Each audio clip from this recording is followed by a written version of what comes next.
I think that it's just my opinion, but well-rounded, leaders and founders generally make better people to connect with, and often are more successful, right? It's part of the persona. It's part of your personality. It's part of, who you really are. And that's just, while I love being a builder, I love being an entrepreneur, I love operating a business. I love doing business and building businesses, right? There's more to me as a person outside of that, right? There's the musician, there's the yogi, there's the adventurer, the traveler, right? And I don't try to stuff any of that under the rug and hide it. I am the sum of who I am and what I love to do.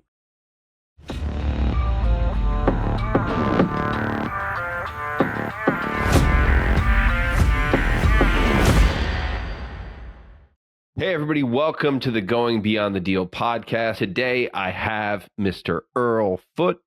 Earl's a founder and CEO of Nexus IT Consultants, a leading IT and cybersecurity firm serving growth-minded companies out of Salt Lake City, Utah. I'm sure he works all over the country. I don't know if Earl knows this or not, but we have an office in Salt Lake City, Utah for DBD Investment Bank. But what I'm really most excited about is what's on the wall behind Earl. Because right before we got into, we pressed record here, I said, hey, did you know that I dropped out of college to be in a rock band? So now that I know he's slapper the bass, he's a bass slapper. Tell me about that. Like, can we just start talking about music first? Tell me about slapping the bass first, and then we'll get into, the business side of this whole thing.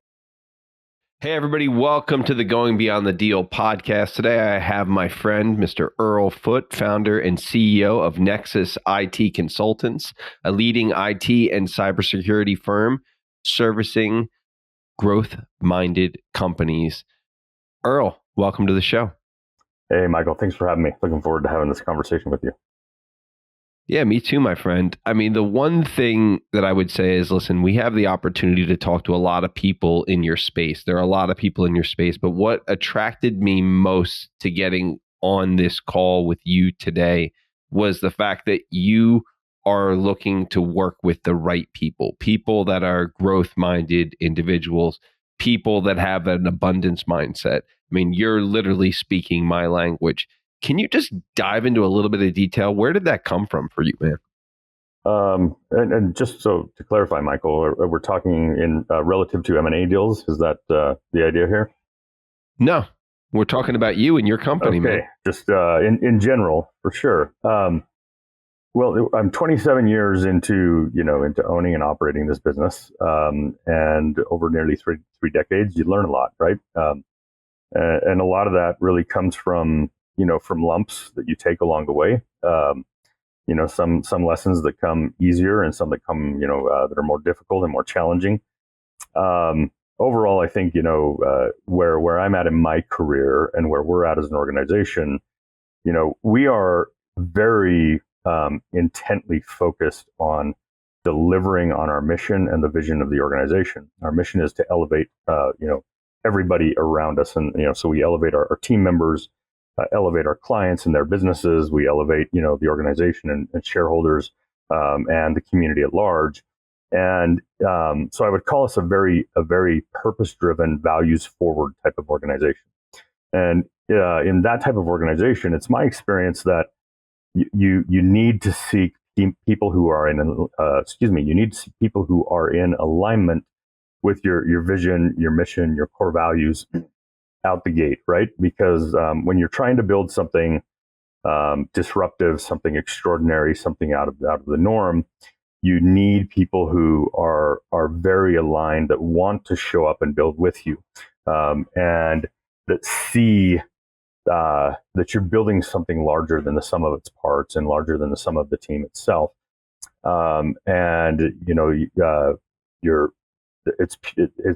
It comes down to people who show up day in and day out, and show up in a world-class way with excellence, with fantastic communication and collaboration across the team, because they want to be part of something special. And they feel, at least in our case, that we're more than just a business that is about, providing a service and reaping the financial benefits of that, right? We work with a team who knows that we are heart and soul forward, that we are a people first kind of business, that we value our employees, that we are, as leaders, we're very intentional in this organization of building an environment where people can do the best work of their career. So, being very intentional about the culture that we're building, and making sure that that culture empowers people to do fantastic work, right? And by us laying the groundwork and the foundation for them to succeed, they're able then to provide, a world-class experience to our clients, and ultimately that world-class experience produces the results, the outcomes that a business needs, right, to be financially viable, to be successful, financially as a business. But it all comes down to us, for us, it's people first. It's, are we giving our employees a great place to work? Are we helping them grow and succeed as professionals, as leaders, as people, if that's what they would like? And are we also, helping, in that people first approach, are we helping our clients and their business be more successful? And so, not to reiterate, but when it comes down to it in the hiring process, we're just extremely intentional in really looking for the right fit, of getting the right people in the right seats, because they're accurately aligned to the vision, the mission, and the values of the organization. I love that. I love that. And I think especially, I mean, I don't mean to generalize our businesses here, right? But there's a million and one IT service consultant companies in the world. There's a million and one bankers, investment bankers in the world, right? How do we distinguish ourselves from all the noise that's in the market? And I truly believe that the way you're leading forward with, the best experience possible for people and uplifting all the people around you, I'm doing the same thing in my business, which is absolutely amazing. But before we get into more about that and your approach, I'd love to hear a little bit about your kind of backstory and career journey. We were talking about it earlier. Obviously, I see the Eddie Van Halen Frankenstrat behind you. I see a bunch of basses on there, and I loved your LinkedIn your LinkedIn a bass slapping. You lead with the bass slapping thing. And just as a quick aside to you, Earl, that you might appreciate. Early on in my career, I actually dropped out of college to play in a rock band with my band Dexterity. A lot of people that know me know about this. I had the black blue hair. I went out, I played a lot of stages. I always said I've gotten people to try to rip my clothes off, and I've had people try to throw things at me. So I'm never afraid to pitch and get turned down, just because I've been there, done that. But the one thing that's hilarious, though, is I remember leading with this story. When people ask me about me, I said, oh yeah, I dropped out of college, I played in a rock band. And I had a lot of bosses back in the day that'd be like, oh my God, stop talking about this, right? But then what ends up happening is I meet someone like yourself, and it's like, hey man, that's how I put myself through college. I was playing bass in a band, and that's how I got through it. And it's like, there's been so many of these musical connections. So tell me about your backstory, but you got to bring in the music. How did this all come into it? Yeah. Well, and I totally hear you there, especially I think in your business and in New York, Michael, there is a standard of professional decorum that's expected, right? On the West Coast here, we have a little bit more leniency on that side, and of course, you get into the California kind of business culture, and it's surfer vibe, right? It's flip flops and Bermudas, and you hit the first waves in the morning, and then you're in the office at 10 or 11. We're not quite that relaxed around here in Utah. There is a level of decorum and professionalism. At the same time, look, I think that it's just my opinion, but well-rounded, leaders and founders generally make better people to connect with, and often are more successful, right? And it's part of the persona. It's part of your personality. It's part of who you really are, and that's just. While I love being a builder, I love being an entrepreneur, I love operating a business, I love doing business and building businesses, right? There's more to me as a person outside of that, right? There's the musician, there's the yogi, there's the adventurer, the traveler, right?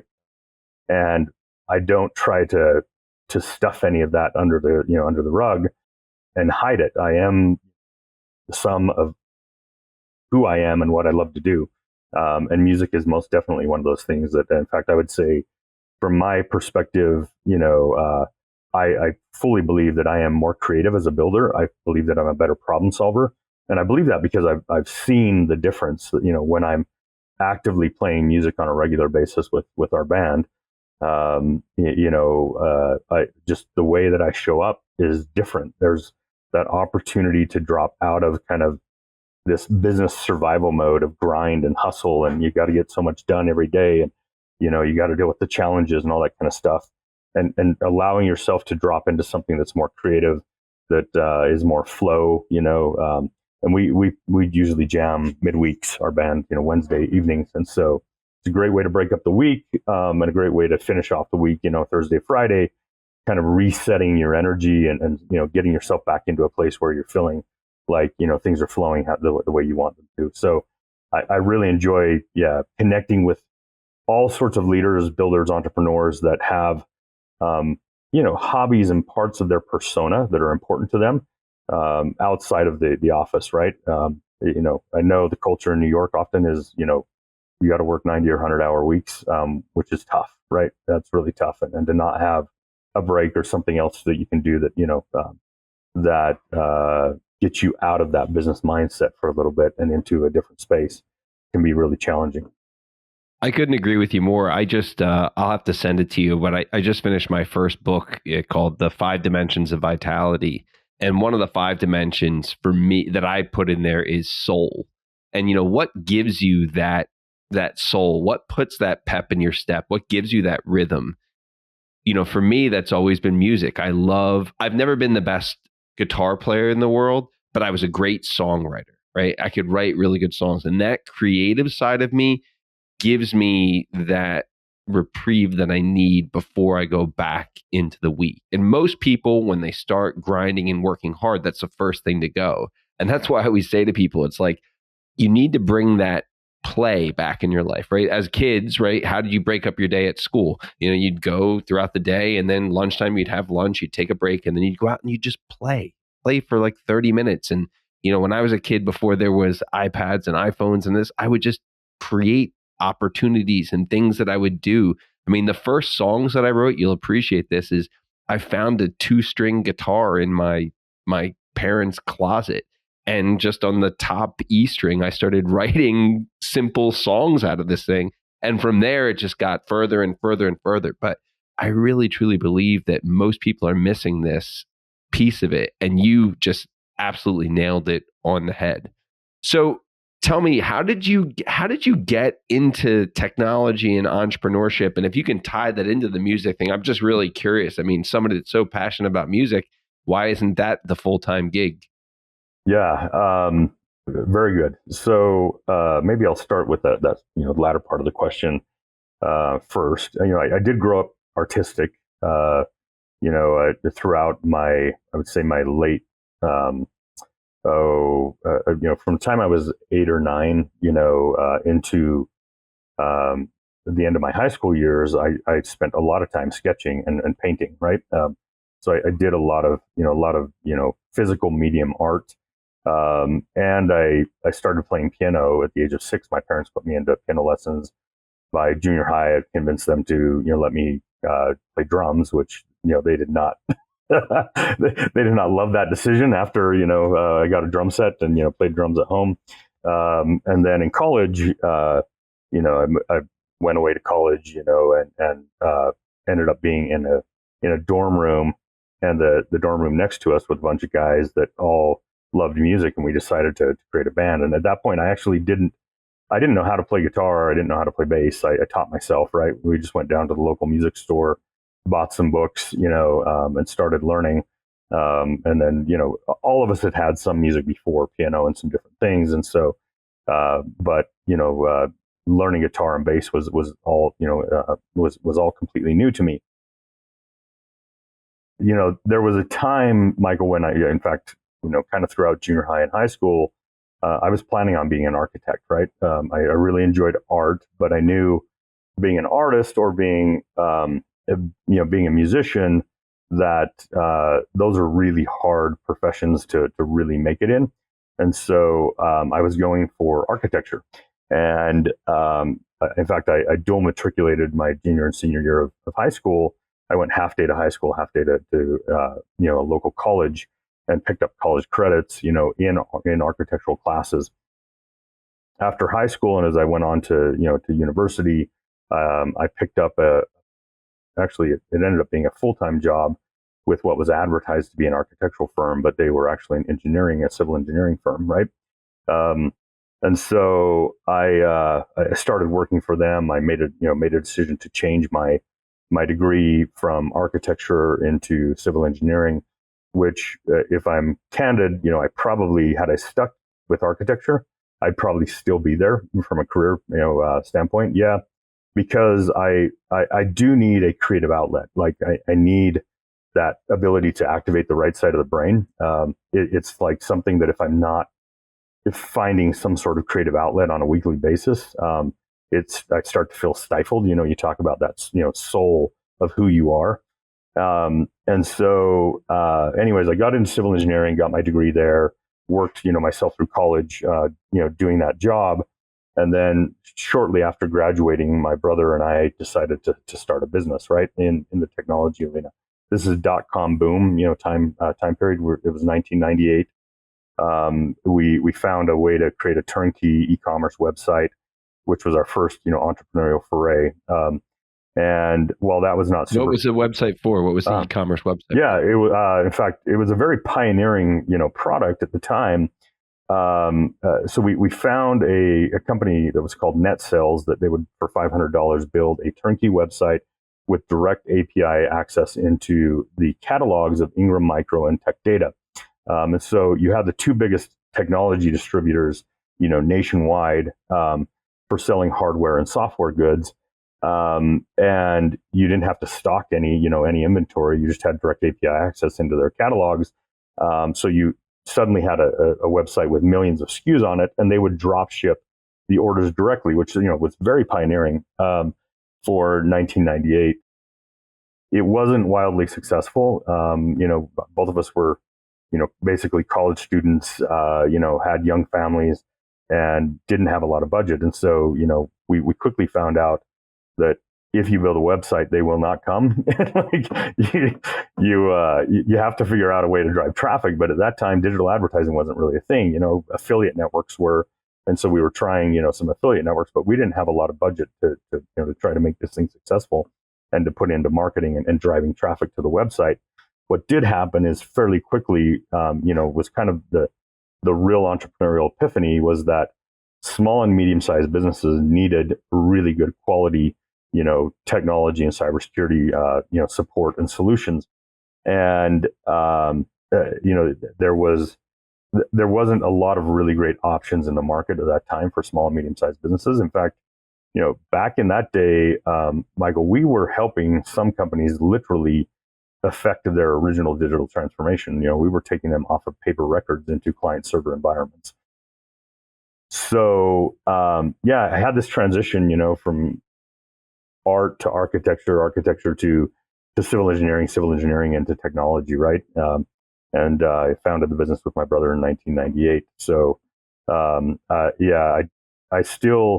don't take a lot of time to do a little bit of art, but recently I've got back into painting a little bit. So, especially like during the winter, when there's not a lot to do outside and it's a little too cold to get out, that's something on the weekends that I've really enjoyed, is just, and I've been using mostly palette knives lately, just more abstract, kind of a little bit rustic, sort of stuff. I used to do kind of really detailed landscapes when I was growing up, and I was very perfectionist. I'm trying to, get rid of some of that perfectionist in me and do things that are a little more, just abstract, right? Don't have to be absolutely perfect like that. That pine tree has to, have the picture perfect perfection, right? Yeah. I mean, it's just like jamming, right? I mean, like when you get into, for the non-musicians out there, right? I mean, some of the greatest things that you come up with come from abstract just a jam or just a beat that becomes something. It doesn't start with a song. It starts usually with a jam, right? So I can see that from a from a painting perspective, how that would make sense. So let me ask you, so now, is your brother still involved with this current business with you now? No. So in 2012, my brother and I made a decision to split the business in half and to go our separate ways. And really that came down to just a matter of vision, right? At that point, we'd been reasonably successful, and, we were well into the seven figures revenue wise on an annual basis. We had two different visions for the organization. I wanted to build really a high growth tech organization. And my brother really wanted to kind of stick with the lifestyle type of business. And so we just made a conscious decision that we would, as brothers, make sure that we addressed, the differences in a very constructive way. We literally split the client books and the asset down the middle, and went our separate ways. So he runs a little IT consulting firm now, and then I took over sole ownership and operations of Nexus in 2012, and over the last 13 years have taken it from and I'd scaled back the business completely, and at that time had divested. We had probably 8 or 10 e-commerce properties at the time. So we did, continue our foray into e-commerce, and we ended up being more successful at that over time. But by 2012, there wasn't enough margin in the products to really justify, the effort that it took. So I divested out of those and really, pivoted hard into managed IT and managed cybersecurity since 2012. And that's where we've been, and over the last 13 years now, having acquired and integrated 8 other MSPs into the organization. And now having actually, with capital that we recently brought in a couple months back out of New York, we have 10 total shareholders now. So 4 of us were prior, MSP founders, 3 that have been acquired and are with us today, and then 5 from our executive team that are shareholders, right, that have performance-based options, and then of course our investment firm that has provided us with a long-term debt facility out of New York there, that are shareholders on the cap table as well. Very cool. Very cool. So with this capital that you guys brought in, what is the plan to continue to scale and grow and find other potential people to bring into the organization? Yeah, exactly. So precisely, the capital is for growth. It's predominantly for M&A growth. So looking for other really great MSPs and MSSPs around the country. You talked about highly competitive spaces. I mean, in managed services and managed cyber, there's 120,000 of us nationwide, right? Like predominantly 2 million and below type of businesses a year. There's not a lot of us that are 8 or 9 figure MSPs. It's about 5% of the whole market of the MSP space is about that 8 or 9 figure MSP kind of space. Anyways, highly fragmented, sort of environment. It is an industry where you still need kind of physical foothold in predominant markets, because you're still doing on-site services, right? I mean, while 80 or 85% of our services are done remote today, we still have to roll trucks, and we still have to go install equipment and repair equipment, and some support tickets or need on-site support from engineers, and not just remote support. So it can be really hard in our industry to go start up brand new in a new market. It can take 5 to 8 years to get real traction in that market. And it just makes a whole lot more sense to buy a good category leader in a market, and then to help them grow and scale, right? And so, the capital is to accelerate the size, the pace, the footprint of our M&A practice, and also to invest into organic growth, because we've figured out how to hack a lot of organic growth engines in an industry where solid growth per year is 10 to 12%, but we perform more at like 40 to 45% per year in organic growth.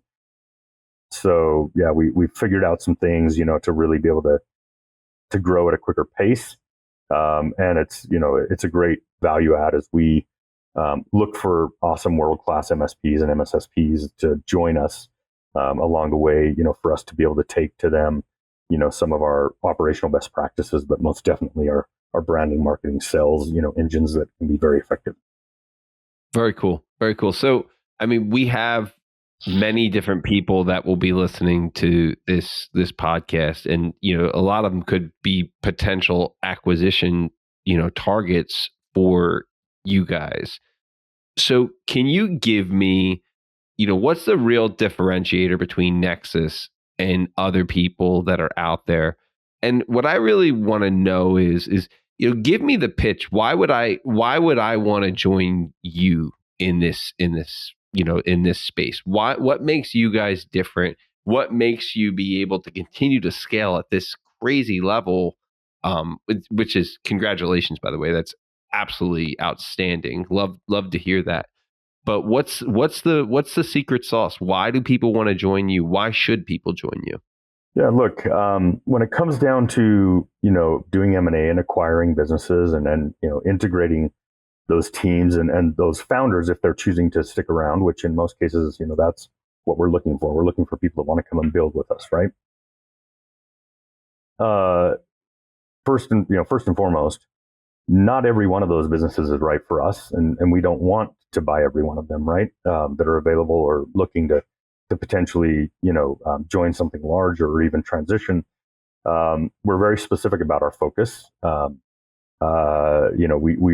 predominantly operate in highly regulated industry and healthcare, finance, professional services, construction, development, manufacturing, stuff in highly regulated spaces. And so we don't really look for MSPs or MSSPs that are strictly, servicing kind of generalist. We look for category specialization, right? In those MSPs. When it comes down to it, and we compete for some deals, we create a lot of proprietary pipeline. We're good at creating proprietary pipeline. So some of the deals that we do, we don't compete for. Others, we do compete head to head. And when it comes down to it, really it's a matter of choice for that founder of where they feel the best alignment for, themselves, their legacy, their team, their clients.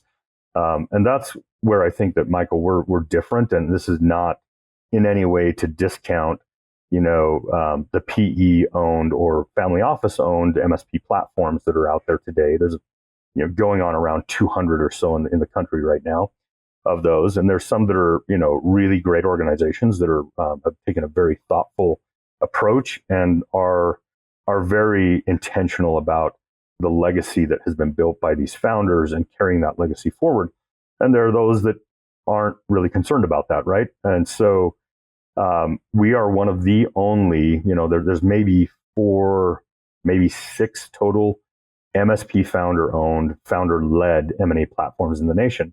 So we're one of, 5 or 6 nationwide. We're one of the only ones. There's been very few of us that have raised capital, particularly in a non-dilutive structured debt facility, right? The way that we have, and to raise, a mid 8-figure line of capital, is very distinct. And when it comes down to it, where I think that we really differentiate ourselves, Michael, from the other opportunities that are out there for managed service providers or, security service providers, as they look to join a large organization to usher in the next phase of growth for their company, or they look to step out. We value their people, we value their clients, we value the legacy that they have built, and we honor those in the way that we integrate that organization into Nexus IT, right? And so we become a very safe landing spot, for founders, their people, their clients, and we make sure that, we are, in every sense of the word, looking for the opportunities to elevate those experiences for the people and the clients, because that is our mission. So that's why, I feel like we're differentiated. Besides that, there's a lot of strategic things. There's the focus in highly regulated industry. There's, the way we know how to grow, that even a lot of the large, PE firms that are investing, heavily into organic growth are not growing at the rate that we're growing, right? And so I think there's, a lot of considerations. In the end, for me, it comes down to, who do you want to do business with, right? Is it me and my team, or is it somebody else in a different team? And if it's somebody else in a different team, that's fine, because again, the same way we hire, we're essentially hiring, founders and their teams through acquisition. It's an acqui-hire strategy, right? We're essentially hiring them to come and join us to build our mission, vision, and to live by the core values of the organization. And so we seek alignment, across those principles when we're looking to do a transaction. Got it. So now what would be, I mean, the investment banker in me has to ask the question. I mean, I understand your vision for what you want to see from what you're building, but what's the long-term goal in all of this? I mean, most people that are PE backed, right, are going to, or private equity just in general is just going to try to scale, economies of scale, sell. What is the end goal for Nexus, over the next 10 years? Yeah, very good. So, Michael, I'm in this again almost 3 decades, right? I enjoy what we do. Still, very passionate about our vision and our mission, and highly engaged, with what we're building on a day-to-day basis, and with our teams, and making sure that we're building in a thoughtful, conscientious way.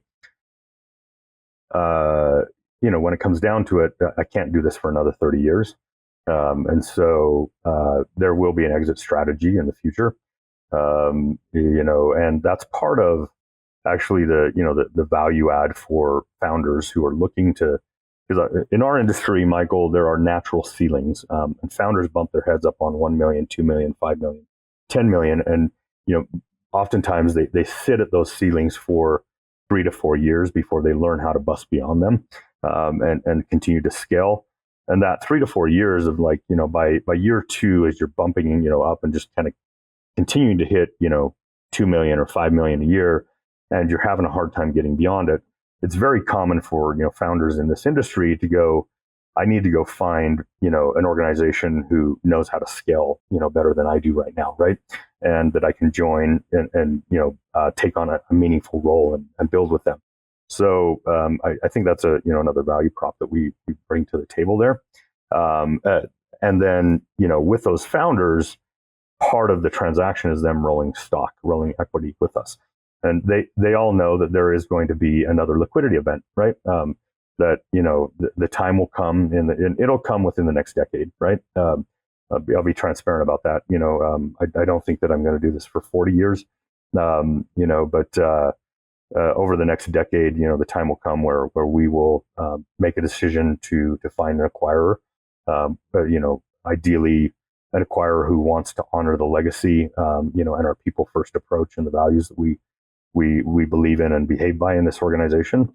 And we'll find somebody, who wants to honor that legacy and carry it on, and transition, myself and whoever else, out of the shareholder pool that wants to transition, or doesn't really have a role going forward.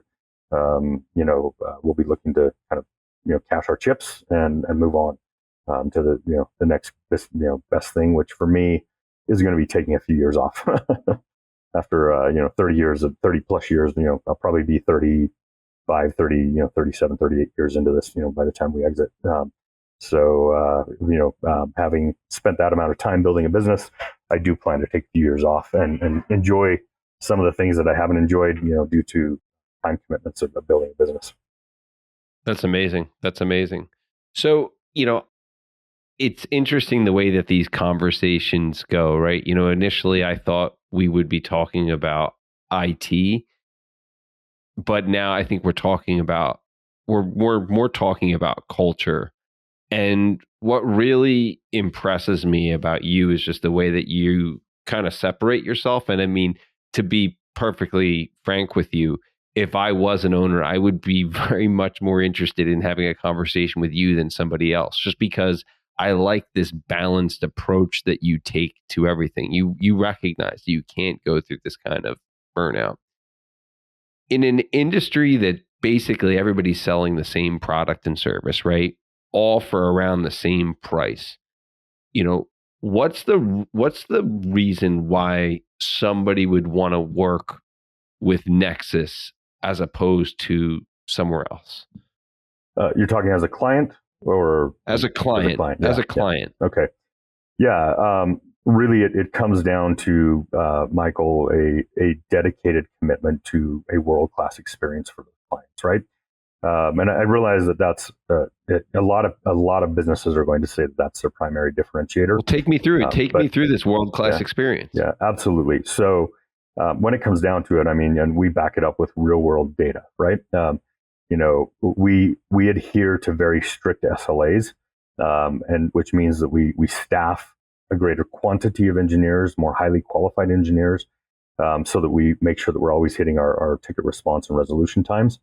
And so on a P1 ticket, for example, we average under a half-hour response time. P1 meaning priority one, because we have P1 through 4 in terms of priority tickets. We have move ad changes. We have alert tickets, right? So there's different types of tickets, and they all have different SLAs. But on a P1, we average less than a half-hour response time and less than 4-hour resolution times. Across the country and in our industry and in internal IT teams, the last data that I saw a couple of years ago that was done with a study, I think it was Forrester, I believe, that did that study. Nationwide, IT teams average, 4-hour response time, 4-day resolution time, right? And so when it comes down to it, we know that technology empowers our clients to do business. And when the technology isn't working, right for them, their employees are unproductive, right? In particular, if they've got a major outage or something like that, then they've got a major problem.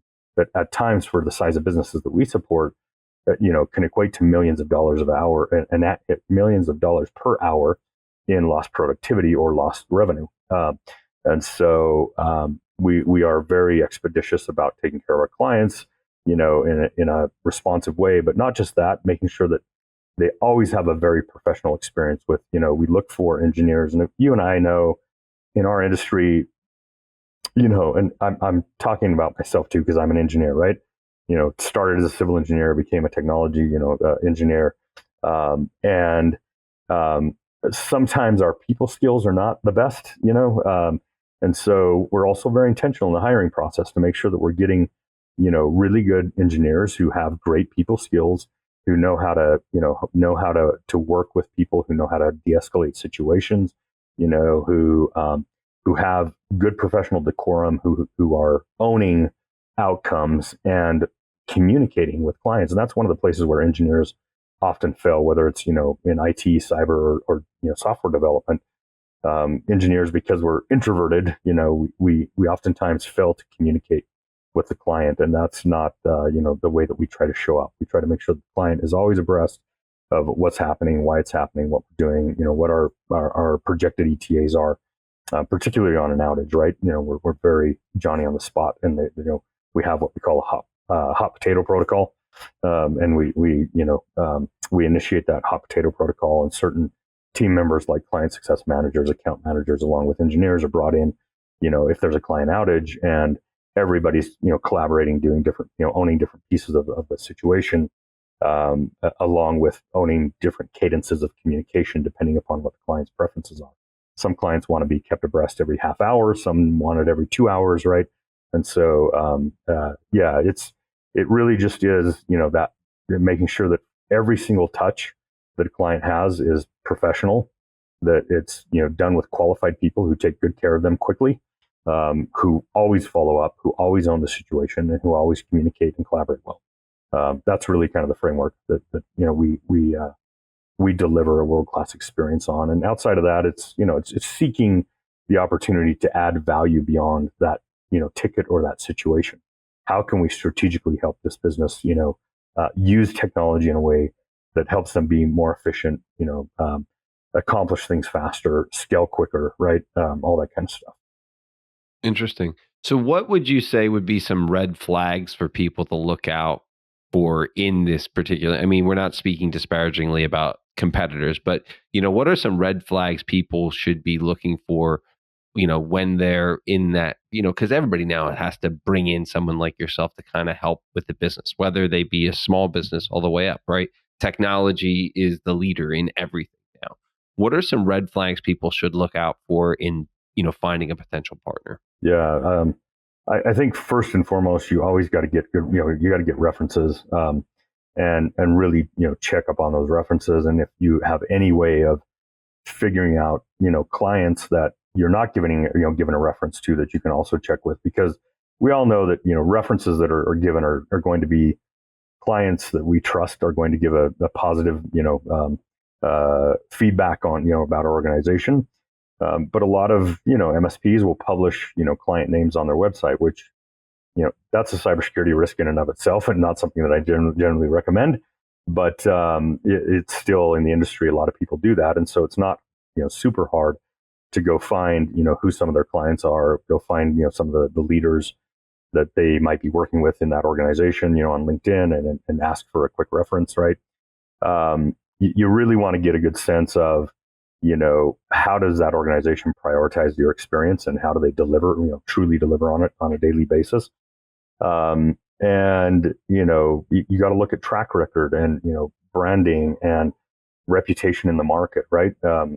These are all really important, pieces of the puzzle. But beyond that, it's where do they add value? Do they know my industry? Do they know our line of business softwares?